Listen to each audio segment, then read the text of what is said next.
Ayatollah Ali Khamenei এই নামটি যেন বিশ্বের মুসলিমদের এক আবেগঘন বিষয়। ইরানের বর্তমান সর্বোচ্চ এই নেতাকে ঘিরে অনেক রাজনৈতিক বিশ্লেষণ হলেও ইরানের সর্বোচ্চ নেতা হবার বাইরেও তার রয়েছে আরেকটি পরিচয়। নিজেকে রাসূলুল্লাহ হযরত মুহাম্মদ সাল্লাল্লাহু আলাইহি ওয়াসাল্লামের বংশধর তথা সাইয়্যেদ পরিচয়ে পরিচিত করেন খামেনি। ইসলামী ঐতিহ্য অনুসারে সাইয়্যেদ শব্দটি ব্যবহৃত হয় সেই সব ব্যক্তিদের ক্ষেত্রে যারা হযরত ফাতিমা রাদিয়াল্লাহু তাআলা ও হযরত আলী রাদিয়াল্লাহু তাআলা এর মাধ্যমে রাসূল সাল্লাল্লাহু আলাইহি ওয়াসাল্লামের বংশধর। দেশ জুড়ে তোলপাড় ওয়ালটন ফ্রিজ কিনে আপনিও হয়ে যেতে পারেন মিলেনিয়ার।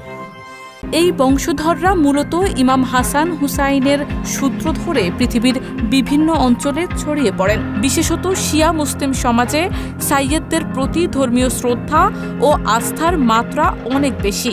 আয়াতুল্লাহ খামেনির পুরো নাম সাইয়্যেদ আলী হোসেইনি খামেনি। তার নামের মধ্যেই রয়েছে হোসেইনি উপাধিটি, যা নির্দেশ করে তিনি ইমাম হুসাইনের বংশধর। তার পিতা ছিলেন আয়াতুল্লাহ সাইয়্যেদ জাওয়াদ খামেনি, যিনি একজন শীর্ষস্থানীয় আলেম ছিলেন এবং একইভাবে রাসূল সাল্লাল্লাহু আলাইহি সাল্লামের বংশধর বলে পরিচিত ছিলেন।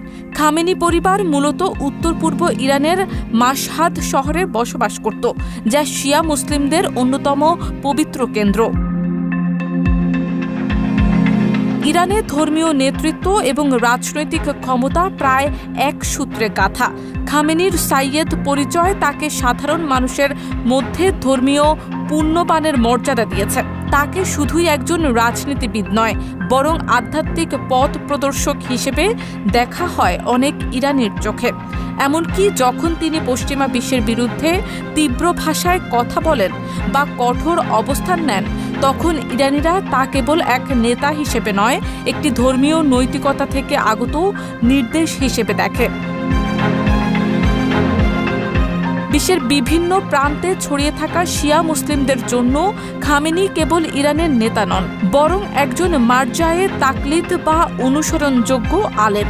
তার বংশধর পরিচয় তার ফতোয়া ও রাজনৈতিক অবস্থানকে আন্তর্জাতিক শিয়া সমাজে বাড়তি ওজন দেয়। খামেনির এই পরিচয় তাকে শুধু একজন রাজনৈতিক নেতাই নয়, এক ঐতিহাসিক ও ধর্মীয় ধারাবাহিকতার প্রতীক করে তুলেছে। একবিংশ শতকের রাজনৈতিক টানাপোড়েনের মধ্যেও তাই এই বংশ পরিচয়ের প্রভাব খুব সহজে মুছে ফেলা যায় না, হোক তা বাস্তব ইতিহাস বা বিশ্বাসের অনুরণন। খামেনি তার পরিচয়ে যেমন, প্রভাবেও তেমনই গভীর।